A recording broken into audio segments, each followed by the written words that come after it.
Shalom saudara-saudara yang dikasihi Tuhan. Selamat bergabung di dalam program Tuhan adalah Gembalaku. Sebuah program di mana kita bersama-sama merenungkan firman Tuhan. Firman yang meneguhkan iman agar kita hidup menyenangkan hati Tuhan dan menjadi berkat bagi sesama.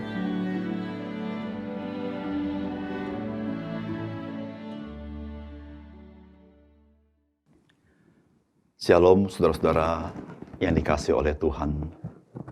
Perjalanan hidup kita yang telah kita lalui adalah merupakan pimpinan dan berkat Tuhan semata-mata.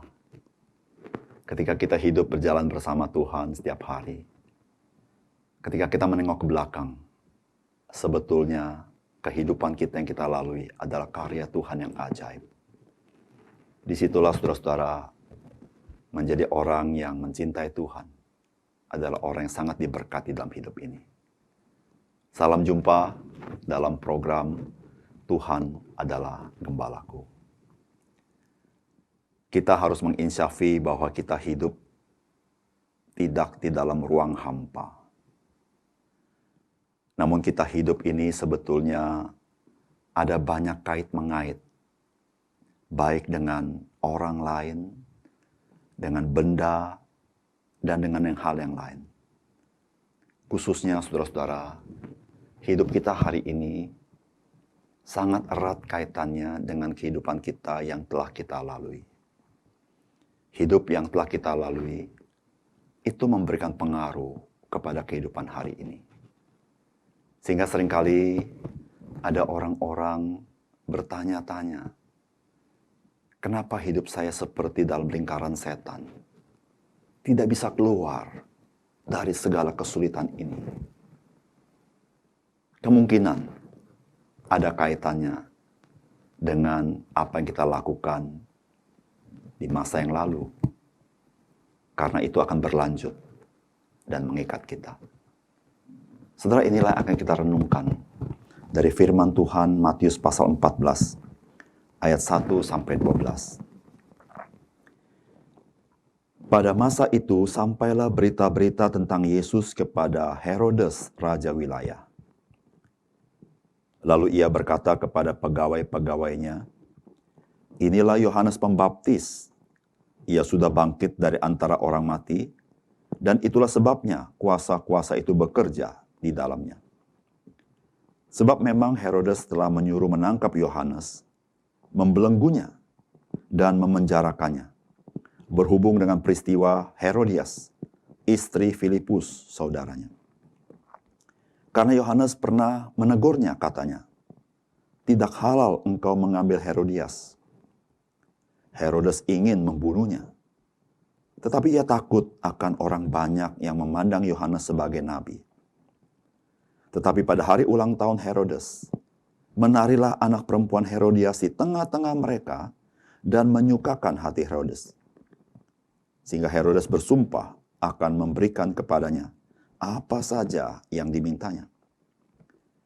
Maka setelah dihasut oleh ibunya, anak perempuan itu berkata, berikanlah aku di sini kepala Yohanes Pembaptis di sebuah talam. Lalu sedihlah hati raja, tetapi karena sumpahnya, dan karena tamu-tamunya, diperintahkannya juga untuk memberikannya. Disuruhnya memenggal kepala Yohanes di penjara. Dan kepala Yohanes itu pun dibawa orang di sebuah talam, lalu diberikan kepada gadis itu, dan ia membawanya kepada ibunya. Kemudian datanglah murid-murid Yohanes Pembaptis, mengambil mayatnya, dan menguburkannya. Lalu pergilah mereka memberitahukannya kepada Yesus.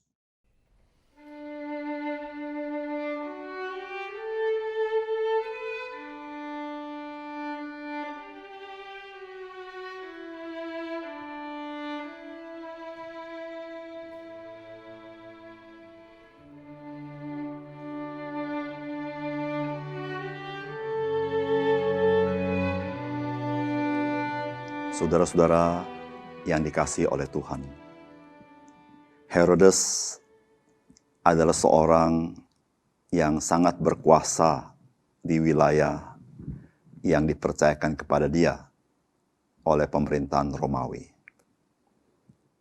Namun kalau kita perhatikan kisah hidupnya, ia bukanlah seorang yang begitu berkuasa sehingga sampai kekuasaannya begitu absolut.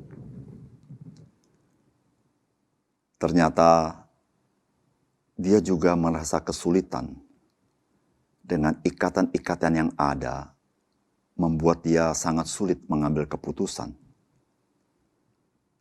Saudara-saudara yang kasih dalam Tuhan, mengapa Herodes bisa mengalami satu kesulitan mengambil sebuah keputusan, padahal dia seorang yang berkuasa? Mari kita pelajari dari bagian firman Tuhan ini. Yang pertama, saudara-saudara,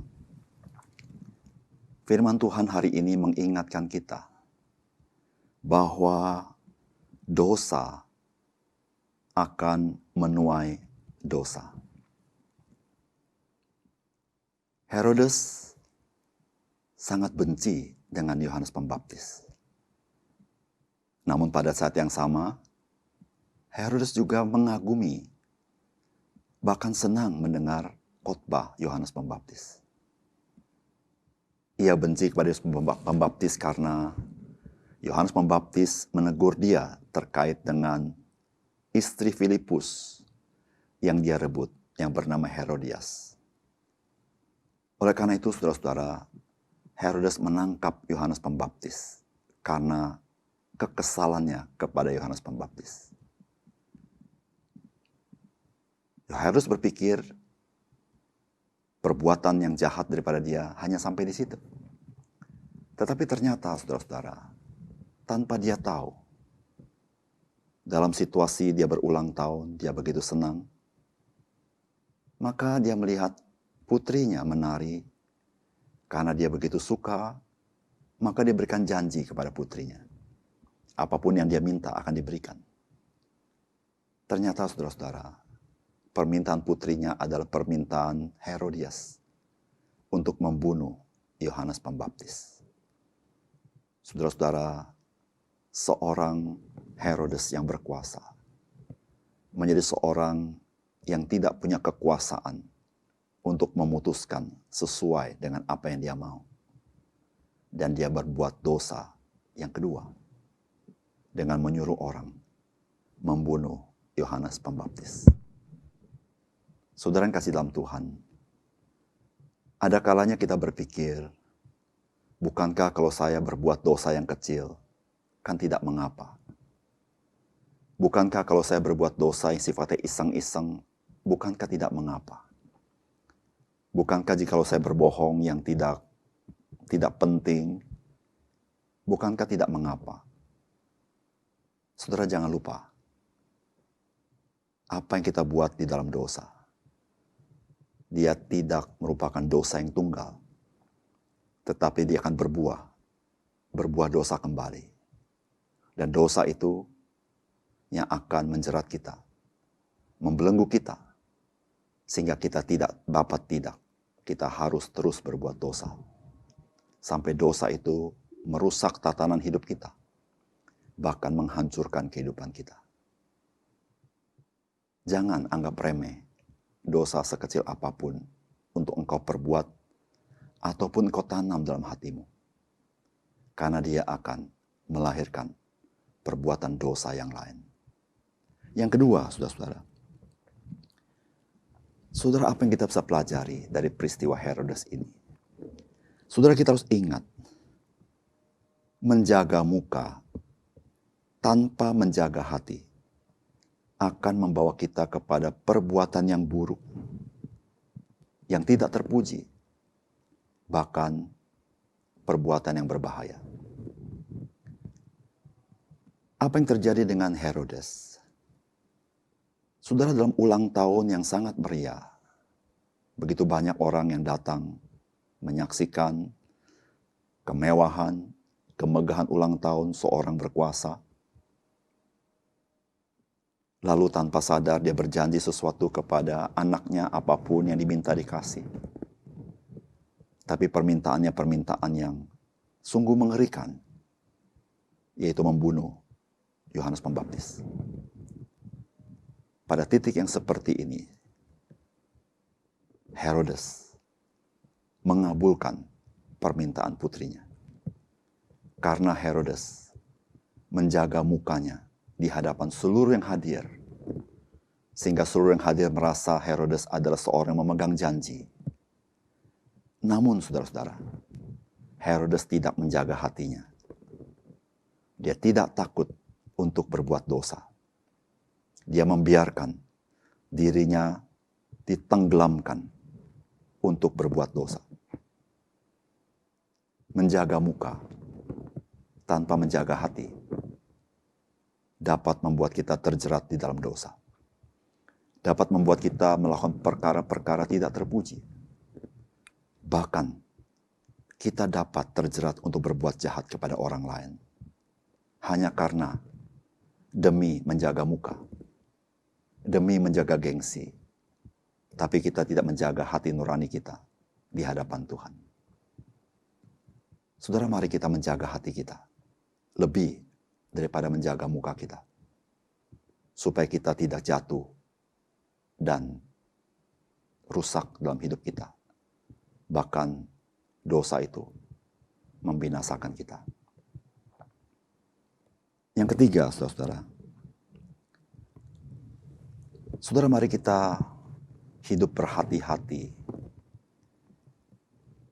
terhadap apa yang melampaui batas-batas yang Tuhan sudah tetapkan.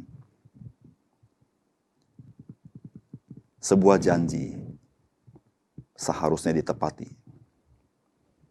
Namun sebuah janji di mana kita menggenapi janjinya dan kita melampaui batas yang Tuhan berikan kepada kita. Apakah kita harus menepatinya? Herodes menepatinya. Dan dia melanggar kesucian Tuhan. Dia melanggar firman Tuhan. Saudara, apapun yang kita janjikan, jikalau untuk menggenapi janji itu, kita harus melanggar kesucian Tuhan. Kita harus melanggar kedaulatan Tuhan. Kita harus menyakiti Tuhan. Saudara dan saya, jangan berbuat itu. Karena batas-batas dari janji kita kepada orang lain adalah batas-batas di dalam kehendak Tuhan, bukan di luar kehendak Tuhan. Saudara, kewajiban kita sebagai orang percaya, kita hidup melakukan kehendak Tuhan. Bukan sekedar melakukan janji kita yang melanggar kesucian Tuhan, bahkan menyakiti hati Tuhan dan mencelakakan orang lain. Saudara, mari kita berhati-hati. Ada batas-batas yang Tuhan berikan kepada kita, agar kita menghormatinya, karena kita menghormati Tuhan. Jangan kita terjebak dan jatuh sebagaimana Herodes. Dia tidak mengerti batas-batas yang Tuhan sudah gariskan di dalam kehidupan ini. Mari kita berdoa. Bapa di surga, terima kasih untuk kebenaran firman Tuhan. Kami berterima kasih karena Tuhan melihat kepada diri kami, betapa seringkali kami terjerat oleh dosa, karena kami sendiri yang lalai dalam hidup kami ya Tuhan. Kami seringkali tidak menguasai diri kami sendiri. Kami seringkali menyepelekan dosa-dosa yang kami anggap kecil. Tetapi Tuhan, hari ini Engkau menyadarkan kami, dosa kecil bukanlah berdiri sendiri, tetapi akan berbuah dengan dosa yang lain, bahkan yang lebih besar, yang akan menjerat kami. Ya Tuhan, bantu kami, supaya kami menjaga hati kami begitu rupa di dalam pimpinan Tuhan, sehingga kami tidak berdosa kepada Tuhan. Lebih memelihara hati, menghormati Tuhan, daripada sekedar menjaga muka kami, menjaga gengsi kami, yang seringkali membuat kami melakukan hal tidak terpuji. Ya Tuhan, kami serahkan hidup kami hari ini ke dalam tangan-Mu. Roh Kudus selalu mengingatkan kami akan firman Tuhan hari ini, supaya kami selalu berhati-hati di dalam kehidupan kami. Terima kasih Tuhan. Dalam nama Tuhan Yesus kami berdoa. Amin.